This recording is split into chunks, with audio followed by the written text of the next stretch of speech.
domingo de Páscoa, eu não preciso ficar aqui explicando para vocês o que é Páscoa, não. Que é a passagem, como foi bem dito aqui nas boas-vindas, que é a passagem da escravidão para a libertação. Mas eu quero citar alguns exemplos aqui de algumas pessoas que foram libertadoras. Simão Bolívar, alguém já ouviu falar de Simão Bolívar? Sim. Ele é conhecido como o libertador da América. Em 1819, ele causou uma revolução para a libertação de alguns países, como Bolívia, Colômbia, Equador, Panamá, Venezuela e Peru. Isso afetou cerca de 2,4 milhões de pessoas. E além de liderar os exércitos locais contra a Espanha, ele também idealizou um país, naquela época chamado Gran Colômbia, que reunia esses países que eu falei. Então, e acontece que ele obteve êxito e conseguiu libertar esses países da, entre aspas, opressão espanhola. Um outro grande libertador, Robespierre. Alguém já ouviu falar? Nunca ouviu falar de Robespierre? Sim, sim. Ele foi um dos principais líderes e idealizadores da Revolução Francesa em 1789. Uma revolução que naquela época afetou cerca de 2,8 milhões de pessoas. Foi um dos movimentos, se não o movimento mais influente de toda a história da humanidade. Esse movimento, curiosamente, surgido na França, durou pouco tempo nesse país. Provocou muitas, se não milhares, de mortes na guilhotina, inclusive o rei da época. E acabou com Napoleão assumindo o poder logo depois.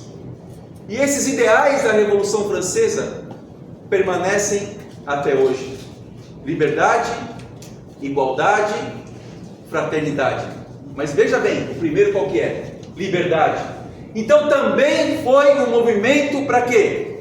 Para libertação. E hoje aqui conosco nós temos uma irmã da França. Vou ver se eu consigo pronunciar o nome dela. Marilina.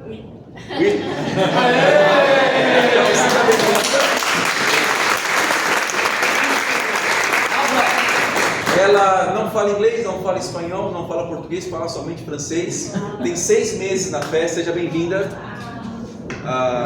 Marilina.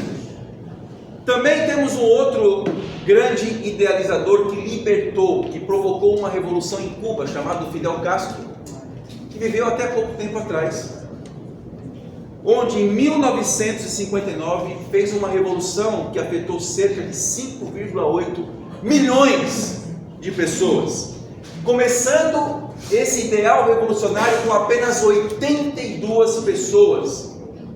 Ele angariou o apoio e chegou ao poder de Cuba, junto com seu companheiro Che Guevara, que tentou repetir esse movimento em alguns países, num país da África e também na Bolívia, só que não obteve muito sucesso.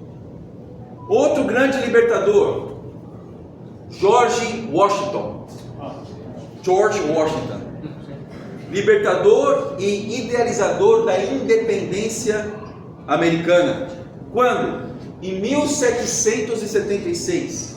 Afetou cerca de 2,5 milhões de pessoas na época e garantiu que o país não fosse continuasse invadido pela Grã-Bretanha, e também libertou e foi um das grandes peças de libertação dos Estados Unidos e constituição também do país. Não sei se vocês sabem, diferentemente do Brasil, os Estados Unidos ele começou conquistando territórios.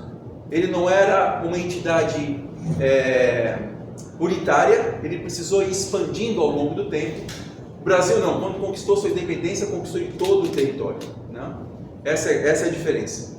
Então foi também considerado um dos grandes libertadores. Existem muitos outros libertadores. Mahatma Gandhi na Índia, Vladimir Lenin, Mao Tse-tung na China, todos esses nomes que eu falei são estudados ainda hoje.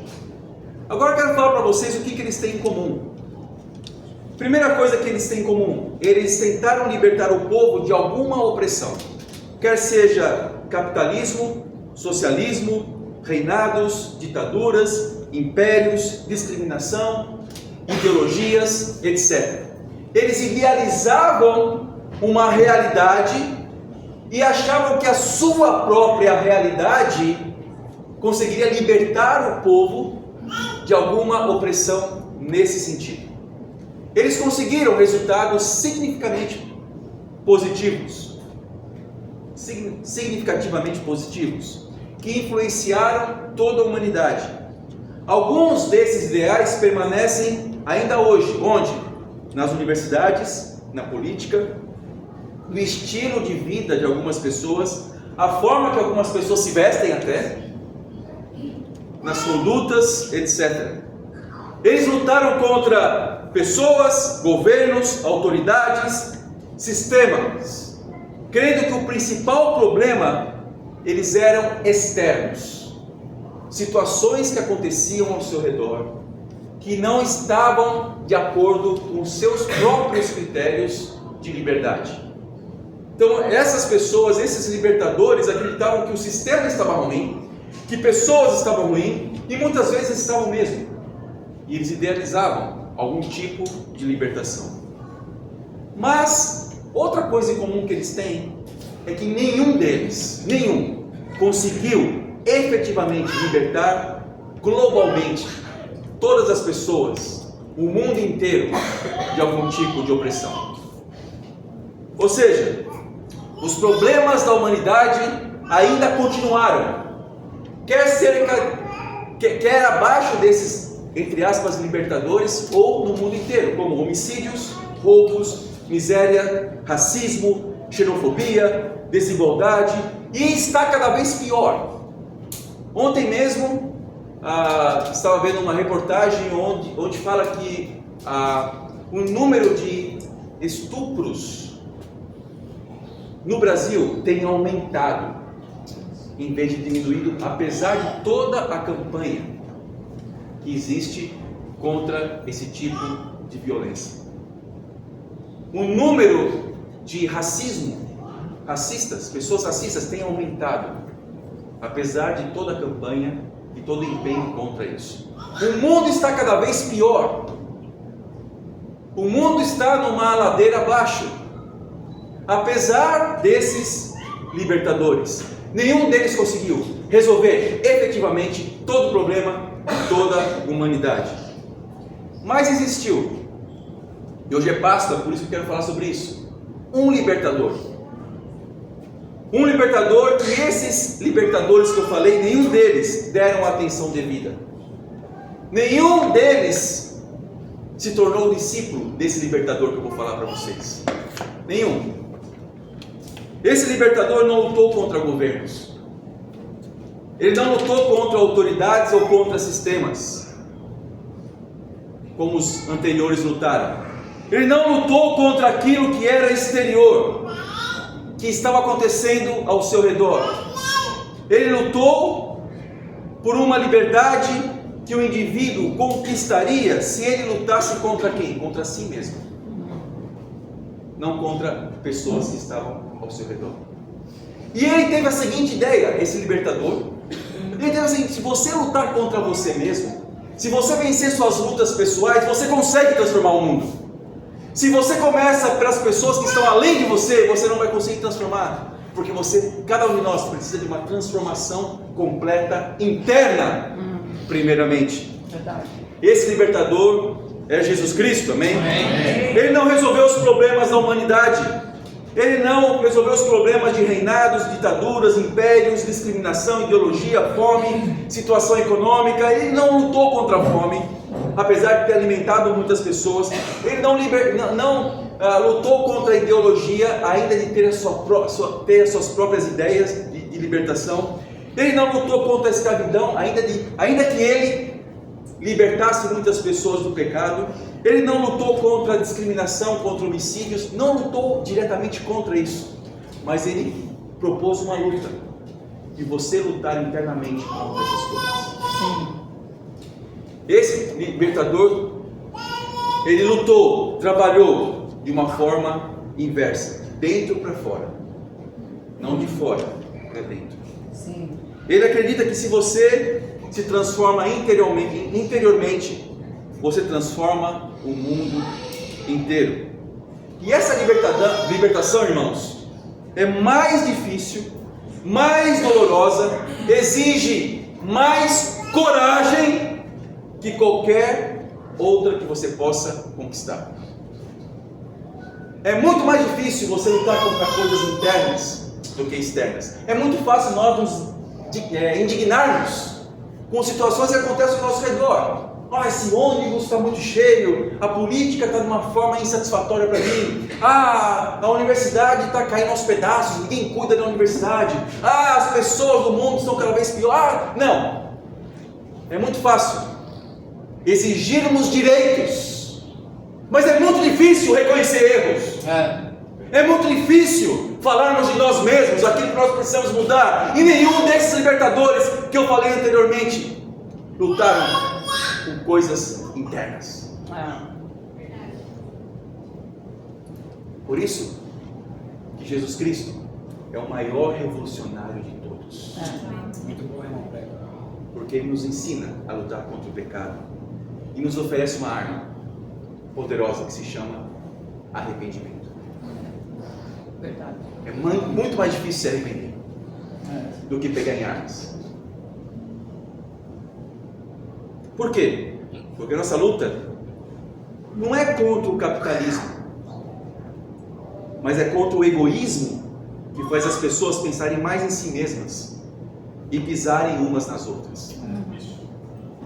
A nossa luta não é contra ditaduras socialistas, mas é contra o orgulho, a arrogância de pessoas que querem aprisionar umas às outras com ditaduras, acharem que sabem mais umas do que outras.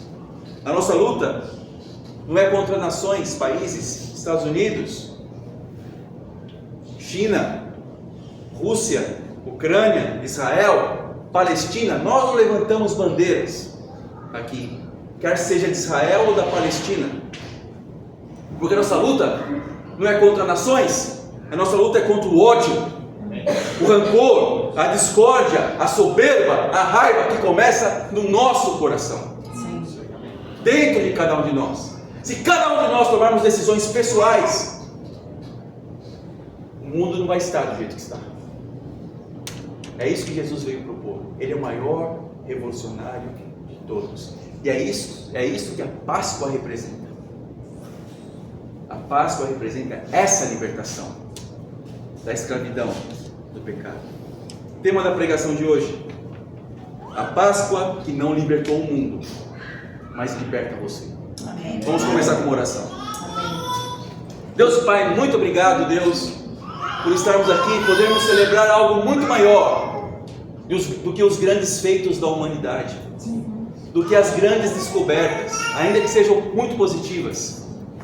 Pai, muito obrigado, Pai, porque o Senhor nos dá a oportunidade, Pai, de termos uma comunhão com o Senhor verdadeira, uma libertação, Pai eterno, consciencial, que faça com que a nossa consciência esteja tranquila. Obrigado, Pai, porque o Seu Filho Jesus nos libertou indo para a cruz, se sacrificando, Pai, morrendo por nós, de livre e espontânea vontade, Pai. Ainda que Ele lutasse, ainda que fosse difícil para Ele, Pai, Ele foi até o fim, algo que nenhum outro libertador fez, Pai. Obrigado, Deus, porque todos os outros libertadores estão enterrados em algum cemitério, em algum túmulo, alguma lápide, e o nosso libertador ressuscitou, Deus. Não podemos dizer que Ele está aqui ao colar, Ele está do seu lado direito, Pai. Obrigado, Senhor, porque hoje podemos celebrar a Páscoa, que não libertou o mundo, mas liberta cada um de nós pessoalmente, Pai eterno. Muito obrigado, Por essa oportunidade, em nome de Jesus, que oramos e agradecemos. Amém? Amém. Meus irmãos, ponto número 1. Não queira libertar o mundo, apenas não seja dele. Não queira libertar o mundo, mas apenas não seja do mundo. Se você quiser ser do mundo, esse mundo vai te escravizar com seus pecados e suas ideologias. E vamos ficar aqui mais animados por ideologias, porém escravizados pelo pecado, do que animados com a palavra de Deus e verdadeiramente libertos do pecado. E Jesus falava isso. Ele falava que nem ele, nem seus discípulos eram do mundo. Vamos lá para João 17. Amém. Vamos, Renato. Versículo 13. Pega, Renato. João 17, versículo 13, amém? Amém. Vamos. Não sei se você saiu de casa hoje pensando que nós estaríamos aqui celebrando a Páscoa, felizes, não? Distribuindo chocolates. Você chega aqui, uma pregação. Amém. Isso. Muito bom, irmão. Mas o propósito é nós sairmos aqui animados, amém? Amém. Amém. Vamos. Vamos para João 17, versículo 13. Então, João 17, 13. amém. Vamos. Diz assim: agora vou para ti, mas digo essas coisas enquanto ainda estou no mundo, para que eles tenham a plenitude da minha alegria. Eles que está falando aos discípulos. Versículo 14: dei-lhes a palavra e o mundo os odiou, pois eles não são do mundo, como eu também não sou. Ou seja, Jesus não veio transformar o mundo num paraíso. No Monte da Transfiguração, Moisés, Elias e Jesus estavam ali. E o que aconteceu naquele monte? Pedro também estava. Pedro olhou aqueles personagens que estavam ali e resolveu o quê? Mestre, vamos montar uma barraca aqui para eles. Ou seja, o mundo é um lugar legal. Você acha que eles queriam ficar nesse mundo? Não, o mundo é péssimo. Ninguém quis ficar nesse mundo. Não, nem Jesus falava que era desse mundo. Ou seja, Jesus não veio transformar o mundo num lugar ideal. Ele veio fazer o quê? Nos dar a condição de não pertencermos ao mundo. Versículo 15: não rogo que os tires do mundo, mas que os proteja do maligno. Eles não são do mundo, como eu também não sou. Sim, nós estamos no mundo, mas não somos do mundo. Somos de Deus, amém? Amém. Então, se nós temos essa mentalidade, nós não lutamos por ideais nem pegamos em armas ideológicas. O que nós fazemos, ao máximo, é fazer com que pessoas não pertençam a esse mundo. Quando nós evangelizamos, quando nós convidamos as pessoas, estudamos a Bíblia com as pessoas, a nossa tentativa, inspirados por Deus, é fazer o quê? É fazer com que as pessoas não sejam do mundo, não pertençam mais a Ele, amém? Amém. Então nós vivemos aqui como estrangeiros nesse mundo, e somos embaixadores, a Bíblia fala, de Jesus aqui no mundo. Amém. O que é um embaixador? É uma pessoa estrangeira que representa seu país num outro país. Nós temos vários embaixadores aqui no Brasil, em vários países. Nós somos embaixadores e representamos a nação celestial, amém? Amém. Amém, irmão. Porque não somos desse mundo. Quero dar um exemplo aqui para todos nós, que é a Emanuele, amém? Que está aqui hoje. Ela com a sua mãe Daniele, e também com a Duda, sua irmã, estão aqui por um motivo muito especial. A Emanuele tomou a decisão de não ser desse mundo. Amém. E ela vai ser batizada hoje. Emanuele teve a coragem que esses libertadores não tiveram. Esses libertadores que eu falei. Porque a coragem de mudar internamente.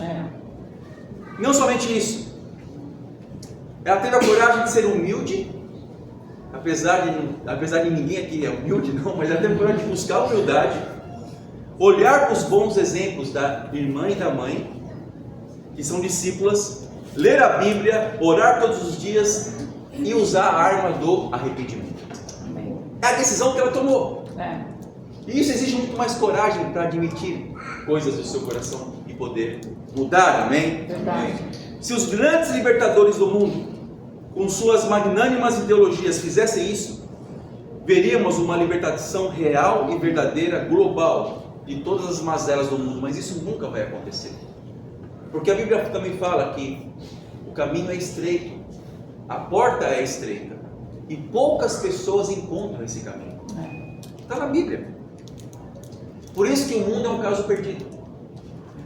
Não se muda o mundo globalmente. Como que nós mudamos? Mudamos pessoas. Como isso? Pessoas que tomam decisão e não pertencerem a esse mundo. Porque a nossa nação, a nossa pátria é celestial, amém? Amém. Não é desse mundo. Emanuele fez o mais difícil. Agora está preparada para lutar para que outros também não sejam desse mundo. E ela vai ser mais um ponto de luz, como a sua mãe e a sua irmã foi para ela. Por quê? Porque a sua mãe e a sua irmã mudaram bastante. Isso causou impacto na vida da Emanuele. Verdade. O Marizé me contou isso. Muito bom. Outra coisa, ponto número 2. A Páscoa que não libertou o mundo, mas liberta você. Número 2, lute para que outros também não sejam do mundo. Amém. Quero fazer uma pergunta. Qual a sua principal causa hoje? Se divertir? Não, ir aí nas baladas do mundo, e eu vivo por isso, eu trabalho para poder depois no final de semana gastar uma fortuna em shows, em bebidas, para sair com os amigos. Essa é a minha causa. Qual que é a sua causa? Sua causa é ter um bom emprego? Namorar? Minha causa principal. Não que é errado namorar, não que é errado se divertir, não que é errado ter um bom emprego. Estou dizendo que a nossa causa principal não pode ser essa. Qual é a sua? Como que eu sei que minha causa principal é essa? Pelo meu tempo, pelo tempo que eu posso despender para essas coisas. Então, se eu dedico o meu tempo, mais minha mente, o meu querer, o meu ânimo nessas coisas, é porque eu coloco essas coisas acima de uma outra causa, que é a causa de libertar pessoas do mundo, por meio de uma transformação interior. Então, se eu estou me dedicando mais a isso, se eu coloco empecilhos para estar com os irmãos, nas devocionais, nos tempos de discipulado, que são tempos onde nós ajudamos uns aos outros, nos cultos, se eu coloco alguma causa anterior a essa, é porque meu coração, apesar da minha boca falar uma coisa, que eu amo a Deus sobre todas as coisas, a minha atitude, o meu coração está indo para o outro lado. Então, nós não podemos acreditar em palavras, elas saem fáceis da boca. Vamos supor que você esteja num dia muito ruim da sua vida. Se alguém está se você encontra um conhecido do outro lado da calçada, do outro lado da rua, e a pessoa fala assim: e aí, beleza? O que você vai fazer? Você não vai fazer assim. Você não vai fazer isso. Você vai falar, beleza, porque sai automático. Palavras saem fáceis da boca. A gente pode falar o que a gente quiser. Então, pessoas falam que amam a Deus. Se você fizer uma pesquisa aí, você ama a Deus? Cada um do seu jeito vai falar que ama. Talvez uns 80% aí das pessoas. Os outros 20% vão falar que não acreditam em Deus ou qualquer outra coisa, mas muitos vão falar que amam a Deus. É muito fácil isso sair da boca para fora. Mas o que vale é a atitude. Como é a sua atitude? Como nós estamos agindo para mostrar que amamos a Deus? Como nós lidamos com os problemas? Como nós lidamos com situações que nós não gostamos? Sabe, algumas pessoas, eu vou dizer algumas não, talvez a maioria, quando escutam algo que não gostariam de escutar, se transformam. Esses dias eu vi uma pessoa falando isso aí, um dos memes aí da internet, né? Falando sobre não era bruxa, a madrasta, né, da Branca de Neve. Era a madrasta dela, né? Falando que quando o reino estava tudo em paz, estava tudo bonito, não? Ela estava de bem com espelho, Até o dia que o espelho falou uma verdade para ela. Ela se transformou numa bruxa, quebrou o espelho e começou a perseguir. Então, às vezes, pessoas se transformam quando a verdade é falada para você. É, verdade. E como que você reage quando alguém fala aquilo que você não quer escutar e você precisa mudar? Aí começa a transformação interior.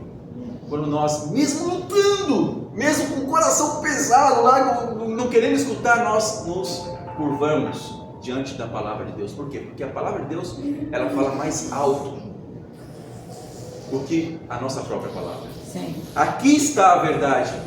A verdade não está em nós. A verdade está na palavra de Deus. Amém. Qual a sua causa principal? É se casar? É fazer parte de uma igreja legal, como se fosse um clube de amigos?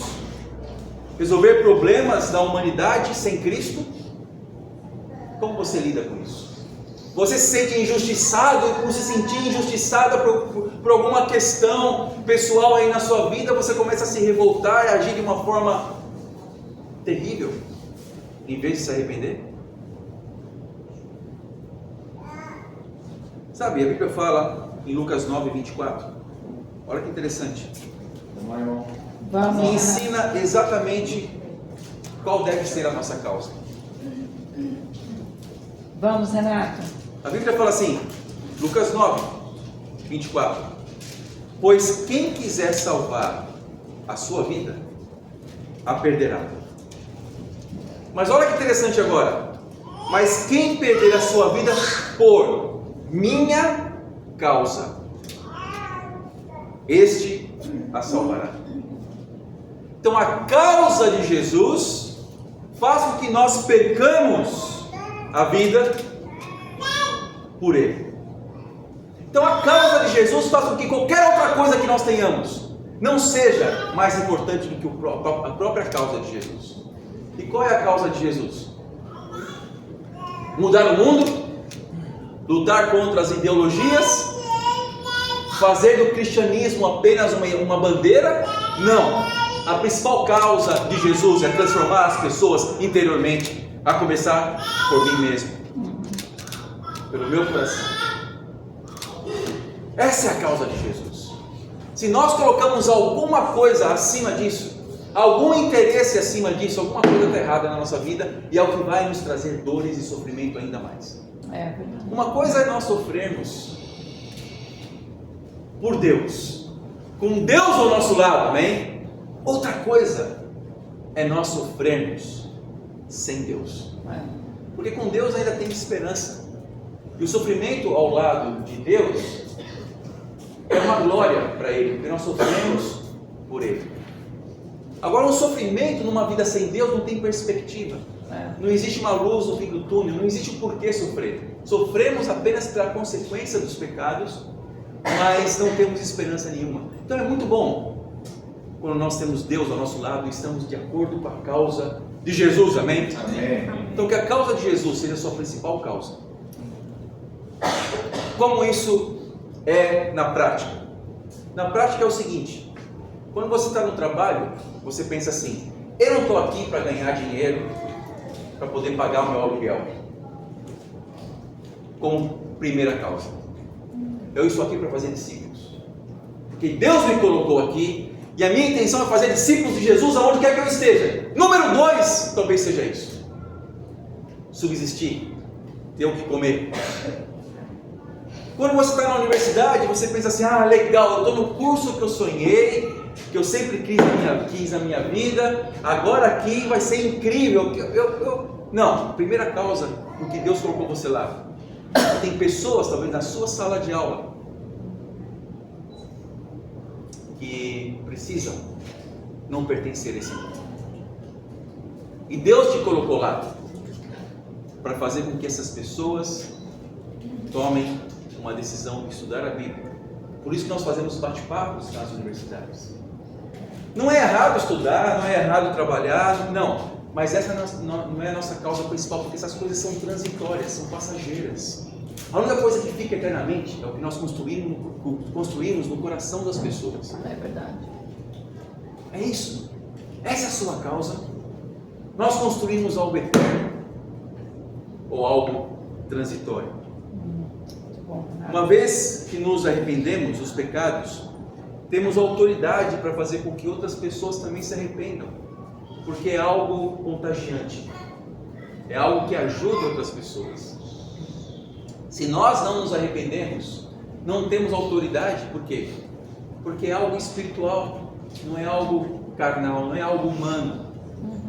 Nós aqui não estamos levantando a bandeira de uma igreja, nós estamos aqui mostrando e abrindo nossas vidas para que outras pessoas também tenham essa mesma vida, amém? Amém. Olha que incrível! Então o desafio é esse: faça do seu ambiente profissional, de estudo ou da sua vizinhança o seu campo de trabalho para chamar pessoas a estudarem a Bíblia. Então, qual o desafio? Aonde quer que você esteja, se você ainda não chamou pessoas para estudarem a Bíblia, chame sua vizinha, chame seu vizinho.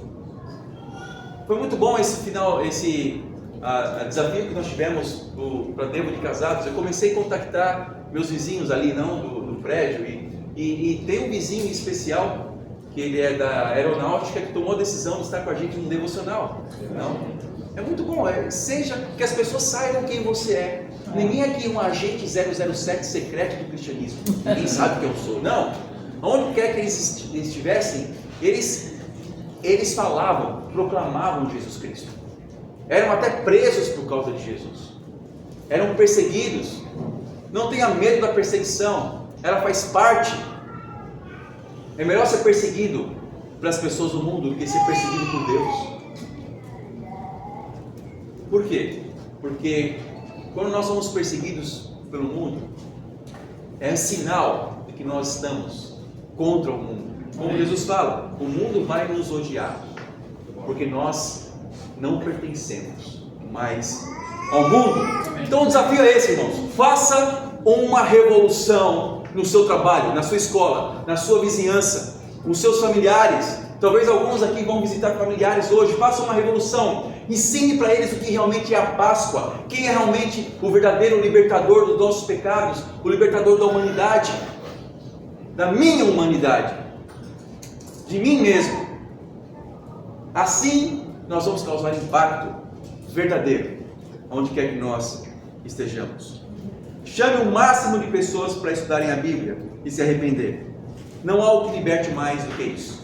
Para terminar, irmãos, com a última escritura, Gálatas 5, versículo 1. Vamos lá, Renato, pega o irmão. Vamos, Renato. Gálatas 5, versículo 1.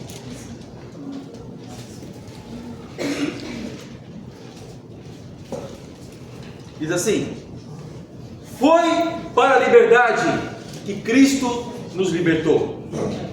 Parece uma coisa redundante. É lógico, né? Mas por que a Bíblia, por que Paulo enfatiza isso? Foi para a liberdade que Cristo nos libertou. Porque muitas vezes nós não nos lembramos disso. Somos pessoas livres, amém? Amém. Por causa de Jesus. Não estamos presos a nenhuma amarra desse mundo que quer nos derrubar, que é o pecado. E a Bíblia continua falando: portanto, permaneçam firmes e não se deixem submeter novamente a um jugo de escravidão. Não sejamos escravos do pecado. Não sejamos escravos de coisas que fazem com que nós acumulemos tristeza em cima de nós mesmos. Vamos agir, olhar, pensar como pessoas libertas, ainda que no mundo cheio de maldade, ainda que no mundo que muitos libertadores tentaram conquistar uma vez na vida, ainda que nós vivamos num mundo cheio de injustiças que nós não gostaríamos que acontecessem, quer ser que as pessoas, quer em relação às pessoas próximas de nós, quer em relação às pessoas que nós vemos que estão sendo afligidas por algum tipo de mal na humanidade. Não vamos nos deixar ficar com o coração tristes, mas vamos ficar cada vez mais animados, porque nós entendemos que a principal libertação vem de Jesus Cristo, amém? Amém. A Páscoa realmente tem um sentido para quem é liberto. A Páscoa não tem sentido para quem apenas comemora essa data com chocolates. Mas a Páscoa tem sentido verdadeiro para aquele que se libertou em Cristo Jesus, e a Ele todas as glórias. Amém.